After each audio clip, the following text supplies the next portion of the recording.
যেই সংস্কৃতিটা আমরা ধারণ করি সেখানে আসলে নারী থেকে বড় ব্যাপার হচ্ছে যে বিভিন্ন এলাকায় মানে কে আসলে এলাকাটা নিয়ন্ত্রণ করতে পারে, কার কত মাসেল পাওয়ার আছে, এরকম নানান কিছু হিসাব করা করা হয় এবং ধরেই নেওয়া হয় এগুলো আসলে পুরুষরা অনেক বেশি যোগ্যতার সাথে নিয়ন্ত্রণ করতে পারে। নতুন বাংলাদেশ চাই বলে সেই পুরনো কায়দায় আমরা চলতে থাকি, তাহলে এই বাংলাদেশ তো আমরা চাই না। ফলে আমি মনে করি এইবার নির্বাচনে এখন পর্যন্ত যা হয়েছে, সামনে যেন আমরা একটা সৌহার্দ্যপূর্ণ পরিবেশে যাই।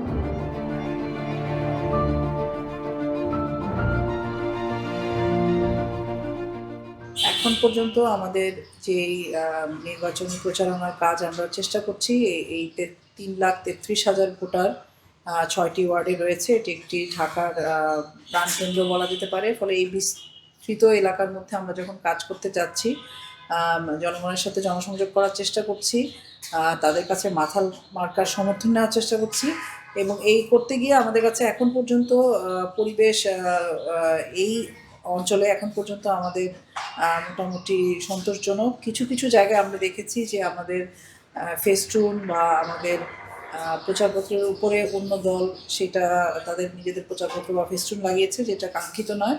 কিন্তু ঢাকার বাইরে গ্রামে গঞ্জে যেসব জায়গায় ইলেকশন হচ্ছে সেসব জায়গায় আমরা সহিংসতা আর খবর পাচ্ছি এবং কোথাও কোথাও আমরা অনেক রকম প্রতিহিংসার খবরও পাচ্ছি। সেগুলো আমাদের জন্য উদ্বেগের।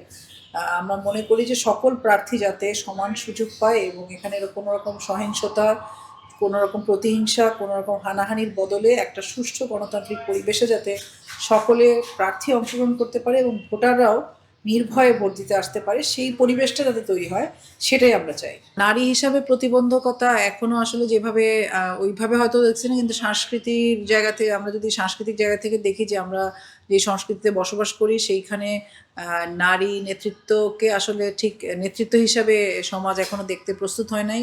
রাজনৈতিক দলগুলো নারী প্রার্থী খুব কমই তারা এবার মনোনয়ন দিয়েছে। অনেকগুলো বড় বড় দলকে আমরা দেখেছি যে তাদের নারী প্রার্থী নাই।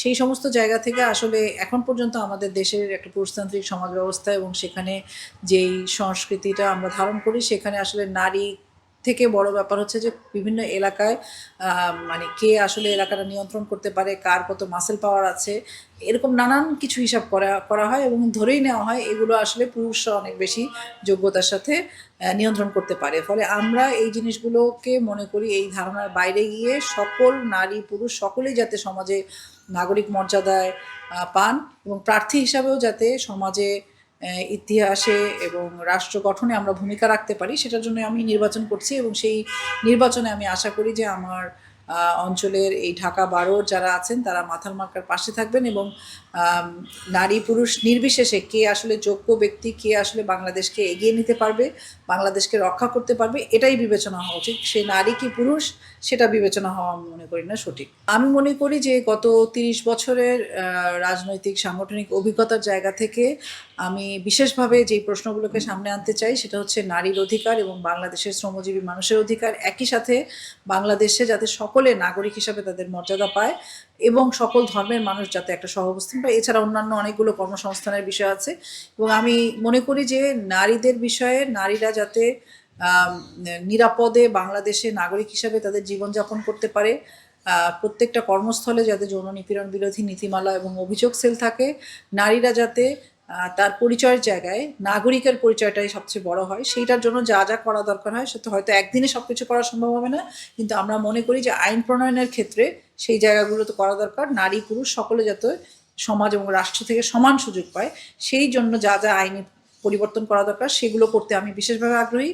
একই সাথে বাংলাদেশে যে শ্রমজীবী জনগণ রয়েছে যাদের এখানে আমি দেখি যে ঢাকা 12তেও যাদের আমাদের ভোটারদের একটা বড় অংশ শ্রমজীবী, আমি আমার দীর্ঘদিনের শ্রমিক সংগঠনের অভিজ্ঞতার জায়গা থেকে আমি মনে করি শ্রমিকদের মর্যাদাপূর্ণ মজুরি, নিরাপত্তা এবং কথা বলার অধিকার, ট্রেড ইউনিয়নের অধিকার, সংগঠিত হওয়ার অধিকার, এই জায়গাগুলোতে আমি বিশেষভাবে মনোযোগ দেব। আমি মনে করি যে গণ অভ্যুত্থানের পরে আমরা একটা নতুন বাংলাদেশ পেয়েছি। গত 15 বছর ধরে আসলে আমরা নির্বাচনে অংশগ্রহণ করতে পারি নাই এবং এই নির্বাচনের মধ্য দিয়ে আমরা একটা নতুন বাংলাদেশে জাতীয় পুনর্গঠনের ক্ষেত্রে ভূমিকা রাখতে পারবো এবং আমি মনে করি শুধু সরকার, আইন শৃঙ্খলা বাহিনী না, ভোটারদের একটা বিশেষ ভূমিকা থাকে এবং এবার ভোটারদের মধ্যে নারী ভোটার, তরুণ ভোটার এবং শ্রমজীবী ভোটার রয়েছে। আমি মনে করি যে এই ভোটাররা তাদের যে যা কিছু তারা এই সমাজ রাষ্ট্র থেকে পায় না সেটার জবাব দেওয়ার জন্য ভোটের মধ্য দিয়ে তারা জবাব দেবেন। এবং আমরা বিশেষভাবে গণঅভ্যুত্থান পরবর্তী নতুন বাংলাদেশ গঠনে ভোটারদেরকে অংশগ্রহণ করার আহ্বান জানাই। আমি মনে করি যে যে কোনো মর্যাদা সম্পন্ন ব্যক্তি, যে কোনো নাগরিক এই সুযোগটাকে গ্রহণ করবেন এবং বাংলাদেশকে গঠন করার ক্ষেত্রে তাদের প্রত্যেকের ভূমিকা তারা যথাযথভাবে রাখতে পারবে। বিগত সময়গুলোতে নির্বাচন আসলে আমাদের মধ্যে ভীতি কাজ করতো, একদল আরেক দলের উপরে নানান রকম নিপীড়ন, নির্যাতন, নানা রকম হয়রানি ছিল।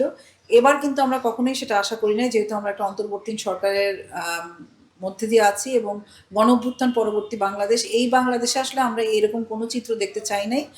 তারপরেও আমরা দেখছি বিভিন্ন জায়গায় প্রার্থীদের উপরে নানান রকম হয়রানি, নির্যাতন চালানোর ঘটনা আমাদের কাছে আসছে। নানান রকম উদ্বেগ, আমরা তফসিল ঘোষণার আগেই আমরা নানা রকম তৎপরতা দেখেছিলাম। হাদি হত্যার ঘটনা, আমরা কারণ বাজারে হত্যার ঘটনা, আমরা নাসির পাটোয়ারির উপরে হামলা, এরকম নানান রকম ঘটনা আমরা দেখছি।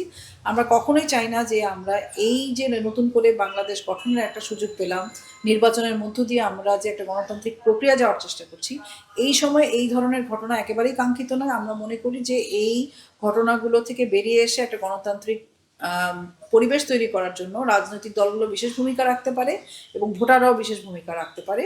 এবং এছাড়া আসলে ঠিক আমরা যদি মানে নতুন বাংলাদেশ চাই বলে সেই পুরনো কায়দায় আমরা চলতে থাকি, তাহলে এই বাংলাদেশ তো আমরা চাই না। ফলে আমি মনে করি এবার নির্বাচনে এখন পর্যন্ত যা হয়েছে, সামনে যেন আমরা একটা সৌহার্দ্যপূর্ণ পরিবেশে যাই, সেটা আমরা চাই। কিন্তু আমাদের মধ্যে সেই শঙ্কাটাও কাজ করছে যে আসলে শেষ পর্যন্ত আমরা নির্বাচনে সুষ্ঠু পরিবেশ, সকল প্রার্থীর জন্য সমান সুযোগের পরিবেশ পাবো।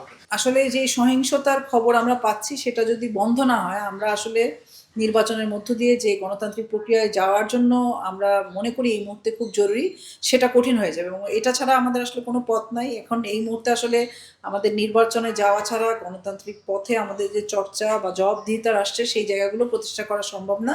এবং আপনি জানেন যে বাংলাদেশে অর্থনীতির অবস্থা খুব একটা ভালো যাচ্ছে না। আমাদের প্রচুর বেকার রয়েছে এবং কর্মসংস্থানের ঘাটতি রয়েছে।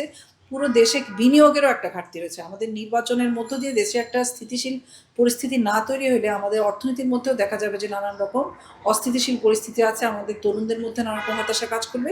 ফলে আমাদের ভোটের মধ্যে যাওয়া এবং নির্বাচনের মধ্যে যাওয়া ছাড়া পথ নাই। সেইটাকে বিবেচনা করেই বাংলাদেশে একটা গণতন্ত্রের জন্য, একটা স্থিতিশীল পরিবেশের জন্য সকল রাজনৈতিক দলের এখন পর্যন্ত যেসব সহিংসতা আছে সেগুলোর বাইরে এসে আসলে নির্বাচনটাকে সুষ্ঠু করার জন্য কাজ করা আমি মনে করি খুবই জরুরি। আমি নারী ভোটারদেরকে বলবো যে বর্তমান সময়ে আমরা গতকালও দেখলাম যে ডাকসুর মানে ডাকসুকে নিয়ে, নারীদেরকে নিয়ে যে ধরনের মন্তব্য রাজনৈতিক ব্যক্তিত্বরা করছেন সেগুলো আসলে কোনোভাবেই কাঙ্ক্ষিত না।